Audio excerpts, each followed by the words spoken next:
স্থল নিম্নচাপের কারণে রাজধানীতে সকাল থেকেই গুড়ি গুড়ি বৃষ্টি আর ঝড়ো হাওয়া।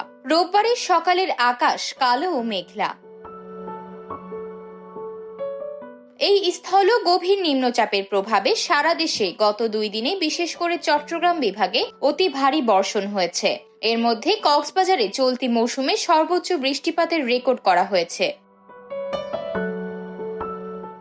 চলতি মাসে ঘূর্ণিঝড়ের কোনো সম্ভাবনা নেই জানিয়ে 2টি লঘুচাপের আভাস দিয়েছে আবহাওয়া অফিস। তবে অক্টোবর ও নভেম্বর মাসে একটি ঘূর্ণিঝড়ের আশঙ্কা করছে আবহাওয়া অধিদপ্তর। ঢাকা সহ দেশের 15টি অঞ্চলের ওপর দিয়ে দুপুরের মধ্যে দমকা বা ঝড়ো হাওয়া সহ বৃষ্টি বা বজ্রসহ বৃষ্টি হতে পারে। রোববার দুপুর 1টা পর্যন্ত দেশের অভ্যন্তরীণ নদীবন্দরগুলোর জন্য দেয়া আবহাওয়ার পূর্বাভাসে এ তথ্য জানানো হয়েছে।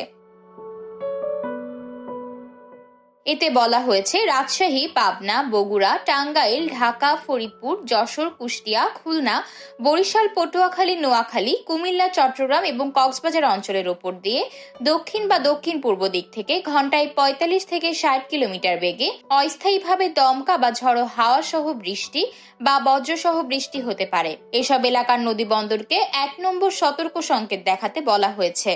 রোববার সকাল 6টা পর্যন্ত ঢাকায় 32 মিলিমিটার বৃষ্টিপাত রেকর্ড করা হয়েছে। এই সময়ে সবচেয়ে বেশি বৃষ্টিপাত হয়েছে পটুয়াখালীতে 223 মিলিমিটার। এদিকে রোববার সন্ধ্যা 6টা থেকে পরবর্তী 24 ঘন্টার পূর্বাভাসে বলা হয়েছে, রংপুর, রাজশাহী, ঢাকা, খুলনা ও বরিশাল বিভাগের অনেক জায়গায় এবং ময়মনসিংহ, চট্টগ্রাম ও সিলেট বিভাগের কিছু কিছু জায়গায় অস্থায়ীভাবে দমকা হাওয়া সহ হালকা থেকে মাঝারি ধরনের বৃষ্টি বা বজ্রসহ বৃষ্টি হতে পারে। সেই সঙ্গে দেশের কোথাও কোথাও মাঝারি ধরনের ভারী থেকে অতি ভারী বর্ষণ হতে পারে।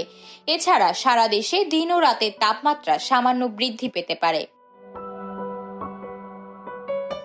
আতকিয়া মাইমুনা, বার্তা 24।